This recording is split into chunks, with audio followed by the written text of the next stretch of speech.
चलिए बच्चों, आज हम देखते हैं कक्षा छठवीं छत्तीसगढ़ बोर्ड का ही है अध्याय 2 पूर्ण संख्या एवं पूर्ण संख्याओं पर संक्रियाएं। जैसे कि आप लोग पिछले अध्याय में पढ़े हैं प्राकृत संख्याओं के बारे में। तो प्राकृत संख्या क्या होती है? वह संख्या जिसका हम गिनने के लिए उपयोग करते हो उसे हम क्या कहते हैं? प्राकृत संख्या कहते हैं। जैसे गिनने के लिए हम क्या चीज शुरू करते हैं? 1 2 3 4 डॉट डॉट डॉट करके क्या आता है? इन्फिनिटी तक आता है। तो गणितज्ञों ने जो माना कि हम कोई भी वस्तु या किसी भी चीज को गिनने के लिए अगर हम कोई संकेत का उपयोग करते हैं, वो संकेत 1 2 3 4 से लेकर कहां तक जाता है? अनंत तक। उसको उन लोगों ने क्या नाम दिया? नेचुरल नंबर के नाम दिया गया, जिसको कैपिटल एन से दर्शाया जाता है। हिंदी में इसको प्राकृत संख्या कहा गया। अब यहाँ पर आगे बात आती है कि ये प्राकृत संख्याओं पर ही हमारा संख्या क्या समाप्त हो गया? क्या अब हम आगे और संख्याओं का विकास कर सकते हैं या और कई संख्याओं का हम खोज कर सकते हैं? तो उन लोगों ने देखा कि ये प्राकृत संख्या पर हमारा संख्या जो है वो कंप्लीट नहीं हो जाता। प्राकृत संख्या ही हम पढ़ लिए या प्राकृत संख्या के बारे में जान लिए तो वहीं पर हमारी संख्या जो है वो खत्म नहीं हो जाती। तो आगे क्या सोचा उन लोगों ने? यदि मान लीजिए यहाँ पर हम ये प्राकृत संख्या दिया हुआ है, उन प्राकृत संख्या में से यदि किसी प्राकृत संख्या को उसी संख्या से यदि हम घटा दें तो क्या जाता है? क्या आता है? 0। तो यहाँ पर उन लोगों ने देखा कि भाई किसी भी प्राकृत संख्या को उसी प्राकृत संख्या से यदि हम घटा दें तो परिणाम क्या निकलता है? 0, यानी कि वहां पर कुछ भी नहीं बचता। तब उन लोगों ने सोचा कि कुछ भी नहीं बचने को हम क्या संकेत दें? तो वो लोगों ने संकेत बनाया जिसको हम लोग कहते हैं क्या?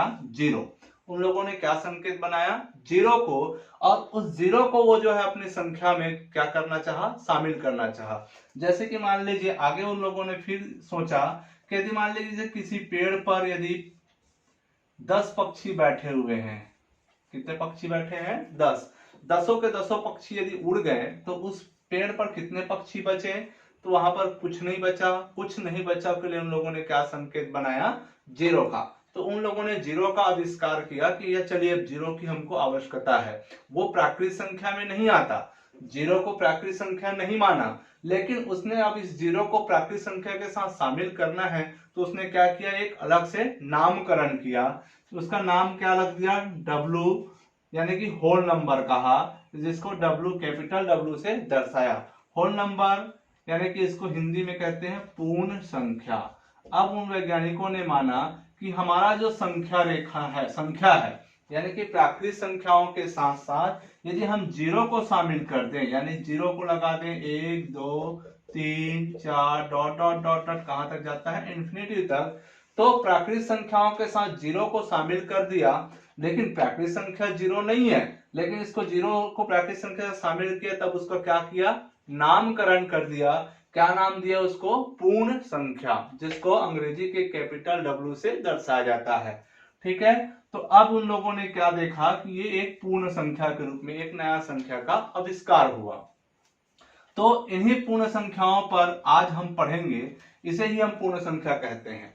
अब इन्हीं पूर्ण संख्याओं पर हम संक्रियाएं पढ़ेंगे। कौन कौन सी संक्रियाएं होती है?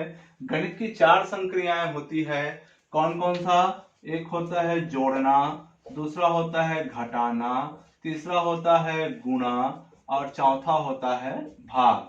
तो गणित की इन 4 संक्रियाओं को हम पूर्ण संख्याओं पर ही प्रयोग करके देखेंगे। तो आगे इन पूर्ण संख्याओं को किस पर प्रयोग करेंगे? संख्या रेखा पर। तो संख्या रेखा होता क्या है? तो संख्या रेखा पूर्ण संख्याओं के लिए संख्या रेखा इस प्रकार से 0 1 2 3 4 5 6 इस प्रकार से आगे बढ़ते जाता है। ठीक है। तो पूर्ण संख्याओं की संख्या रेखा यहां पर देखिए, प्राकृत संख्या भी धनात्मक होते हैं और पूर्ण संख्या भी धनात्मक होती है। ऋणात्मक कभी नहीं होगा, है ना? ऋणात्मक यहाँ पर आएगा ही नहीं। टोटल कौन सा होता है? धनात्मक। इसलिए हम इस संख्या रेखा को 0 से लेकर के किसकी ओर बढ़ाए हैं? धन की ओर बढ़ाए हैं। धन 1 धन 2 धन 3 धन 4 धन 5 धन 6। आज हम इन्हीं संख्या रेखा पर जोड़ना, पूर्ण संख्याओं को जोड़ना, पूर्ण संख्याओं को घटाना और पूर्ण संख्याओं का गुणा और भाग इस संख्या रेखा पर हम देखते हैं। ठीक है, नोट कर लो इसके आगे।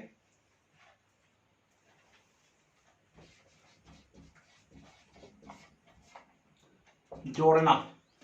चलिए यहाँ पर देखते हैं संख्या रेखा पर 3 धन 2 को जोड़कर देखते हैं कि क्या आंसर आता है। संख्या रेखा पर जोड़ेंगे पूर्ण संख्या।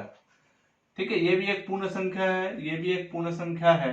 तो हम एक संख्या रेखा लिया, संख्या रेखा 0 1 2 3 4 5 6 7 8, इस प्रकार से हम इसको संख्या रेखा खींचे। अब यहाँ पर हम देख रहे हैं कि 3 धन 2 को इस संख्या रेखा पर प्रदर्शन करना है और जोड़ करके देख रहे हैं कि हमारा परिणाम क्या आता है। तो तीन क्या है, एक पूर्ण संख्या है, तो हम कहां पर खड़े हुए हैं, इस 0 पर खड़े हुए हैं।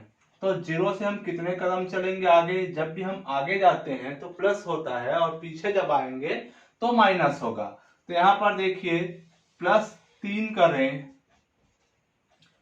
ये 3 कदम आगे बढ़े, 0 से हम 3 कदम आगे बढ़े, उसके बाद कितना कदम बढ़ना है, 2 कदम और आगे बढ़ना है। तो यहाँ से 1 और ये 2 कदम हम आगे बढ़ गए हैं, तो ये हो गया +2। तो हमारा उत्तर कितना आया, 5। तो हम यहाँ पर देख रहे हैं कि 3 धन 2 करने से संख्या रेखा पर कितना आता है, 5। तो इस प्रकार से आपको संख्या रेखा पर पूर्णांक को, पूर्ण संख्या को जोड़ना है। ठीक है, जैसे मान लीजिए यहाँ 6 धन 2 दे देगा, मान लीजिए 6 धन 2 कितना आता है। तो चलिए एक संख्या रेखा बना लेते हैं, 0 1 2 3 4 5 6 7 8 9 10, इस प्रकार से आगे बढ़ाते हुए। ठीक है, तो हम कहां पर खड़े रहेंगे, याद रखिएगा जब भी आप शुरू करोगे तो आप कहां पर होगे, 0 पर। 0 से हम कितने कदम पहले बढ़ेंगे, 6 कदम। तो यहाँ से 1 2 3 4 5 6 कदम हम यहाँ से ऐसे आगे बढ़ेंगे। 6 कदम के बाद हमको कितने कदम आगे बढ़ना है, 2 कदम। तो 1 2 आगे और हम बढ़ गए, तो यहाँ पर कितना आ गया, 8। तो 6 और 2 को जोड़ने पर कितना आता है, 8। इस प्रकार से आप ये संख्या रेखा पर जोड़ना सीखेंगे। उसी प्रकार से संख्या रेखा पर घटाना होगा, संख्या रेखा पर गुणा होगा और संख्या रेखा पर भाग हो जाएगा। चलिए घटाना देखते हैं। तो घटाना जैसे मान लीजिए यहाँ पर है 10 ऋण 5, संख्या रेखा पर घटाना है अपने को।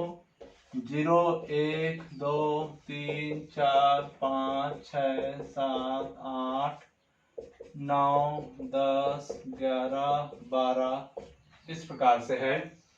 तो घटाना लेके चलते हैं। तो 10 कदम हम क्या करेंगे, 10 में से 5 को घटाना है। तो सबसे पहले हम कहां पर रहेंगे, 0 पर। कहां पर रहेंगे, 0 पर रहेंगे।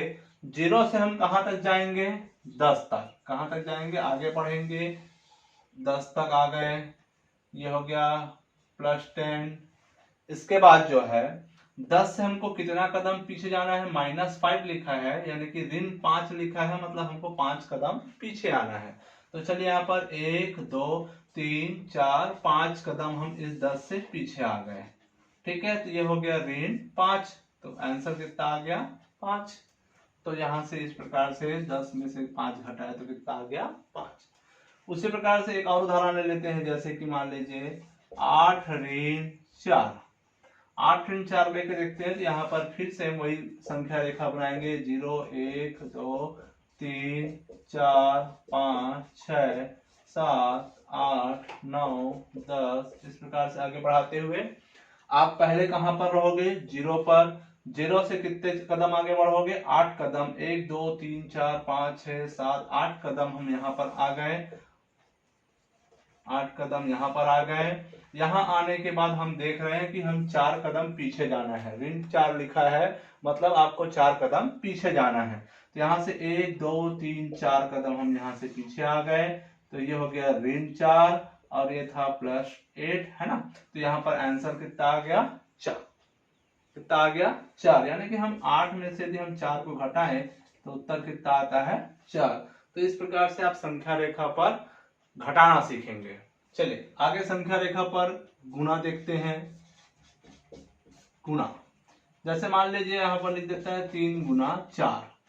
संख्या रेखा पर हमको गुणा करना है 3 गुना 4 को। 3 गुना 4 करने पर कितना आएगा। तो हम एक पूर्ण संख्या की बात कर रहे हैं, इसलिए हम कहां से शुरू करेंगे, 0 से 1 2 3 4 5 6 7 8 9 10 11 12 13, इस प्रकार से हम आगे बढ़ाएंगे। तो यहाँ पर हम देख रहे हैं कि 3 का गुना किसके साथ है, 4 के साथ। तो हम क्या करेंगे, 3 का एक जोड़ी बनाएंगे, 3 कदमों का एक जोड़ी बनाएंगे और कितने बार कूदेंगे, 4 बार बढ़ेंगे। कितने बार बढ़ेंगे, 4 बार। तो यहाँ पर क्या हो जाएगा, 1 2 3 का एक जोड़ी बना।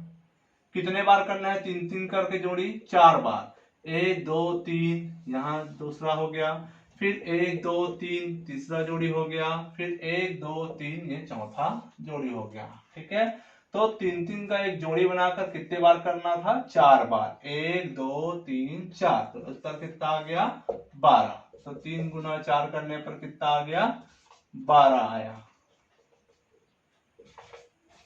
ठीक है, 3 गुना 4 करने पर कितना उत्तर आ गया, 12 आया। तो यहाँ पर आप ऐसा दर्शाओगे, +3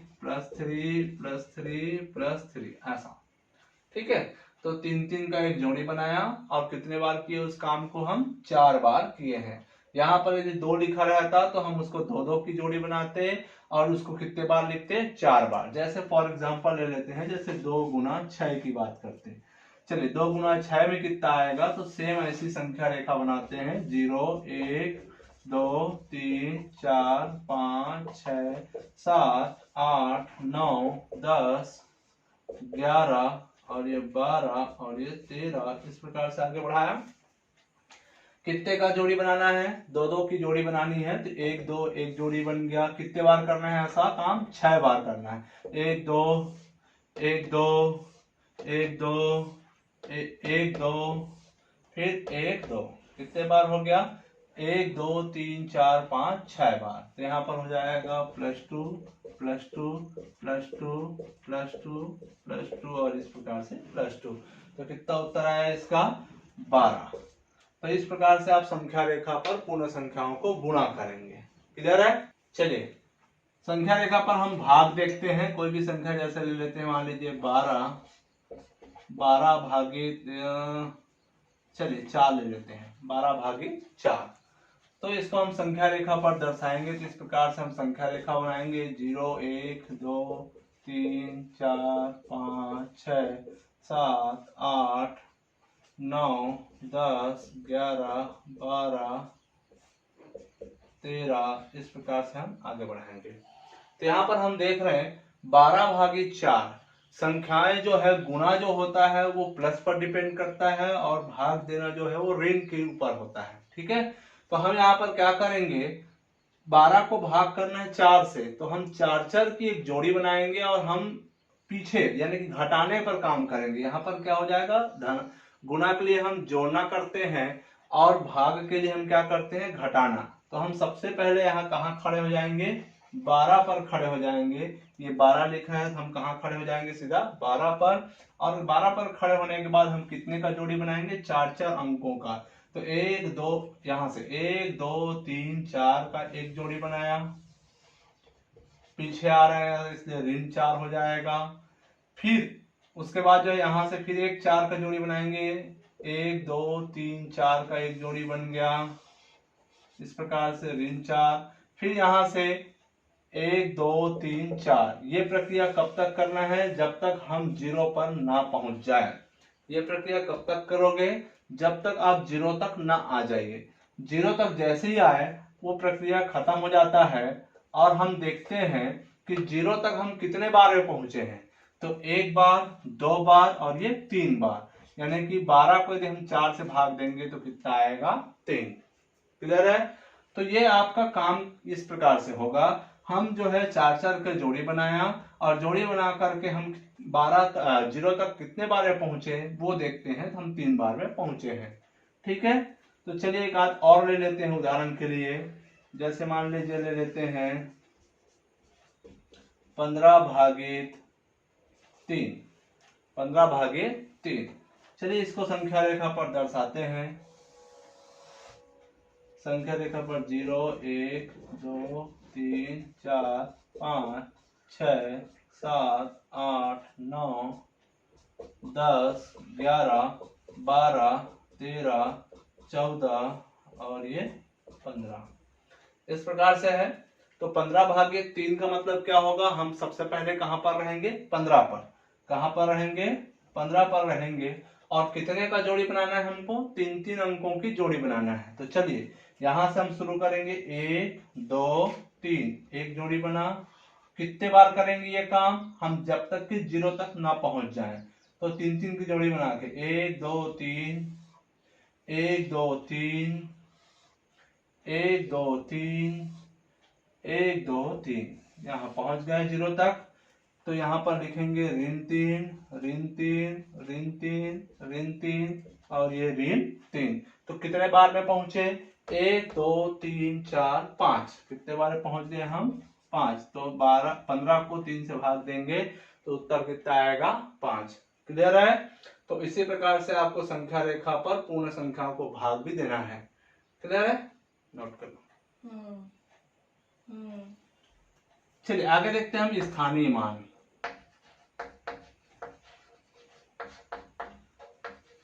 स्थानीय मान क्या होता है, किसी संख्या का स्थान के ऊपर डिपेंड करता है। स्थानीय मान और अंकित मान के ऊपर मैंने एक वीडियो जारी किया था, आप लोग जाकर के देख सकते हैं उसको। तो स्थानीय मान क्या होता है, किसी अंक का जो है स्थान पर डिपेंड करता है। यदि वो इकाई पर है तो उसका वैल्यू क्या होगा, दहाई पर है तो उसका वैल्यू क्या होगा, सैकड़ा पर, हजार के स्थान पर, अलग अलग स्थान पर जैसे जैसे वो संख्या बढ़ती जाती है, आगे निकलती जाती है, तो उसका वैल्यू जो है वो कम ज्यादा होते रहता है। तो स्थानीय मान के ऊपर जैसे मान लीजिए मैं लिख देता हूँ 749। 749 एक संख्या है, इस पर अलग अलग संख्या का 9 का स्थानीय मान क्या है, 4 का स्थानीय मान क्या है, 7 का स्थानीय मान क्या होगा, वो इस प्रकार से हम ऐसा एक सारणी तैयार करके देख लेते हैं।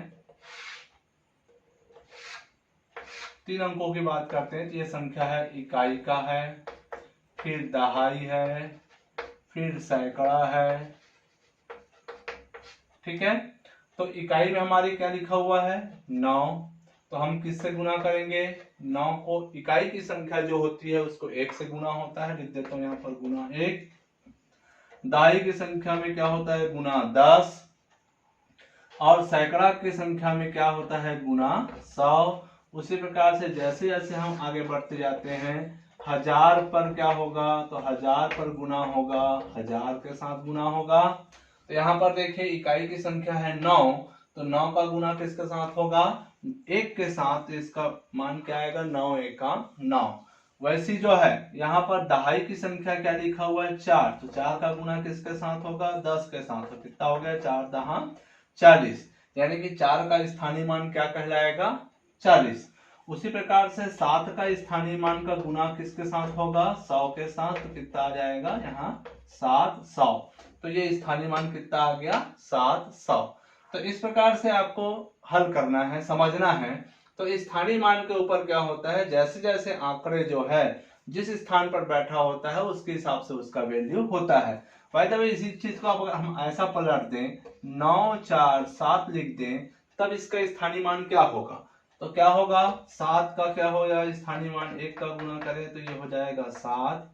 फिर क्या आ गया, 4, 4 गुना 10 बराबर कितना आ गया, 40।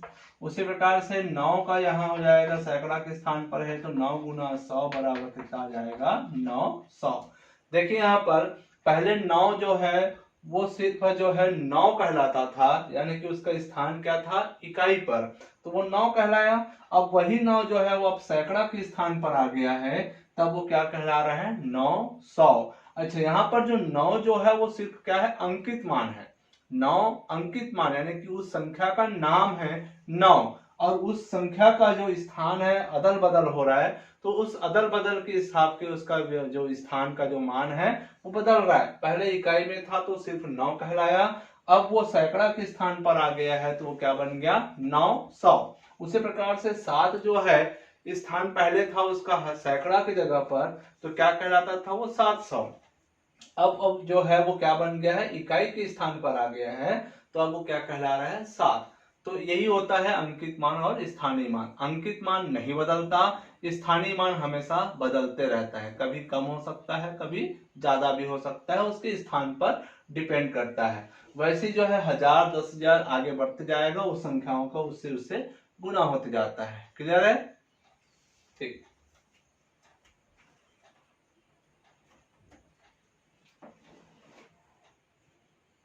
पकड़ लिया था हाथ में मैंने कपड़े को। चलिए, पूर्ववर्ती संख्या और परवर्ती संख्या।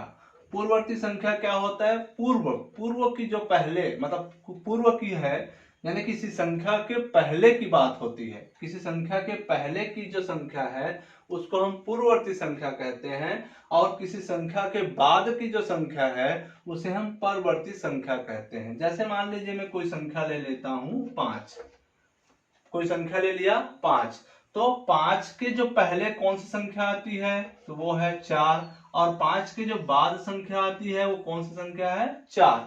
यानी कि ये जो 4 और ये 6 जो है, 4 और 6 जो है, क्या 5 का क्या कहलाता है? पूर्ववर्ती और परवर्ती। तो 4 जो है कौन सी संख्या कहलाएगा? पूर्ववर्ती संख्या। और 6 जो है कौन सी संख्या कहलाएगा? परवर्ती संख्या।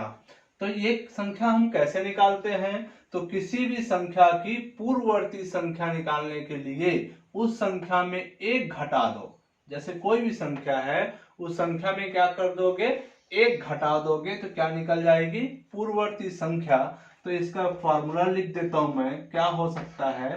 पूर्ववर्ती संख्या बराबर क्या हो जाएगा? x minus 1।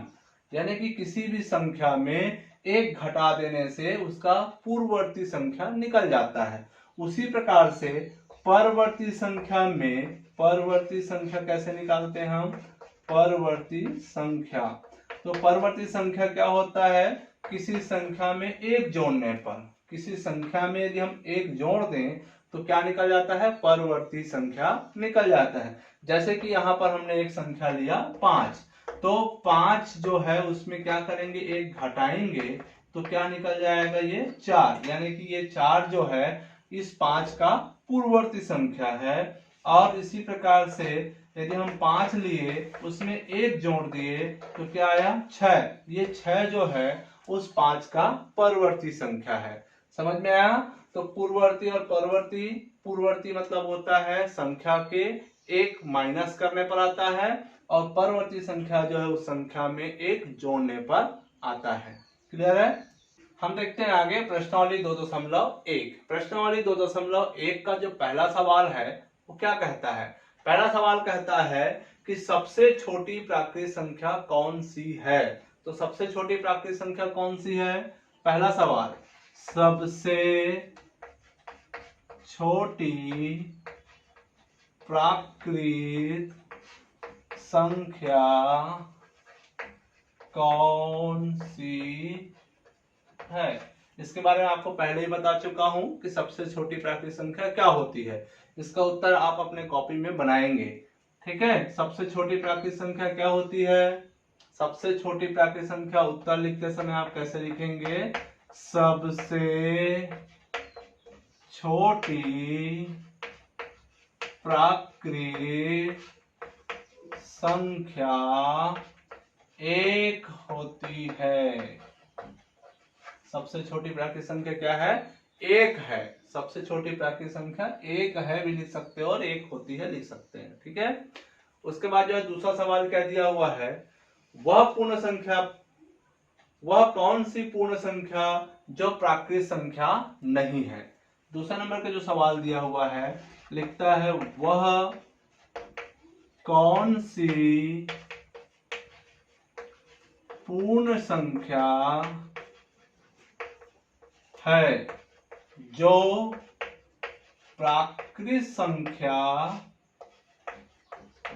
प्राकृतिक संख्या नहीं है? वह कौन सी पूर्ण संख्या है जो प्राकृतिक संख्या नहीं है? तो आप लोगों को पहले ही बताया था कि शून्य जो है वह पूर्ण संख्या तो है लेकिन वो प्राकृतिक संख्या नहीं है। तो यहां पर हम क्या लिखेंगे उत्तर में? वह, या ऐसा लिख देंगे, शून्य पूर्ण संख्या है लेकिन प्राकृतिक संख्या नहीं है। शून्य जो है पूर्ण संख्या है लेकिन प्राकृतिक संख्या नहीं है। इस प्रकार से आपका उत्तर रहेगा। क्लियर है? उसके बाद देता है तीसरा नंबर का सवाल लिखता है वह पूर्ण संख्या बताइए जो 5 की पूर्ववर्ती है। वह पूर्ण संख्या बताइए, तीसरा नंबर का सवाल क्या लिखता है, वह पूर्ण संख्या बताइए जो 5 का पूर्ववर्ती है। तो पहले ही बताया कि जब भी हम किसी संख्या का पूर्ववर्ती निकालते हैं तो उस संख्या में क्या कर देते हैं, एक घटा देते हैं। तो लिख देते हैं उत्तर, क्या लिखेंगे, 5 का पूर्ववर्ती। 5 का पूर्ववर्ती करने के लिए हम क्या निकालेंगे, एक घटा देंगे। तो लिखेंगे 5 का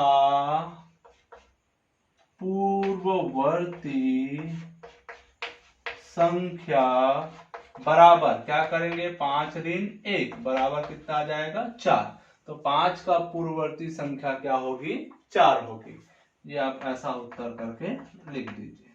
45 की अगली 3 क्रमागत संख्याएं लिखिए। चौथा नंबर का प्रश्न दिया हुआ है 45 की अगली 3 क्रमागत संख्याएं लिखिए। क्रमागत का मतलब होता है लगा हुआ, लगातार, क्रम से, ठीक है। तो अगली का मतलब है आगे की ओर, जैसे 45 के बाद अगला क्या आएगा, उसमें फिर उसका अगला क्या आएगा, फिर उसके बाद अगला क्या आएगा, वो क्रमागत यानी कि लगा हुआ संख्या। तो किसी भी संख्या में हम एक जोड़ते जाते हैं तो उसकी अगली क्रमागत संख्या जो है वो निकलते जाती है, ठीक है। तो किसी भी संख्या, मान लीजिए कोई संख्या हमको पता है, उसमें हम एक जोड़ते जाएं, फिर उसका अगला क्रमागत निकला, जो उसमें फिर आएगा उसमें फिर एक जोड़ोगे तो फिर अगली क्रमागत संख्या निकलती जाती है। तो हम लिखते हैं उत्तर में क्या लिखेंगे, 45 की अगली 3 क्रमागत संख्या निम्न है। क्या है, निम्न है। तो हम क्या करेंगे, पहली क्रमागत संख्या निकालने के लिए लिखते हैं हम पहली संख्या। तो क्या हो जाएगा, 45 धन 1। किसी भी संख्या का अगली क्रमागत संख्या निकालना हो तो उसमें क्या जोड़ देते हैं, हम एक जोड़ देते हैं। तो क्या हो जाएगा, 45 और एक जोड़ेंगे कितना आएगा, 6। तो पहली संख्या क्या आ गई, 46। आगे जो है दूसरी संख्या क्या निकालते हैं, तो दूसरी संख्या निकालने के लिए पहली संख्या जो आया उस संख्या में फिर एक जोड़ दोगे, यानी कि 46 में फिर हम एक जोड़ेंगे तो कितना आ जाएगा, 47।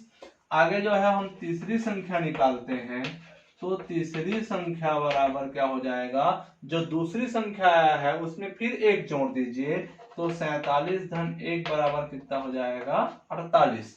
तो अब यहाँ पर हम देखते हैं 45 की 3 अगली क्रमागत संख्या कौन कौन सी आ गई, 46, 47 और 48। तो यहाँ पर लिख देंगे 45 की अगली 3 क्रमागत संख्या बराबर कौन कौन सा है, 45, 46 कॉमा लगा के 47 व 48 है। इस प्रकार से लिखेंगे। क्लियर है सबको। चलिए यहाँ पर हम देखते हैं 41,608 और 41,806 में कौन सी संख्या बड़ी है।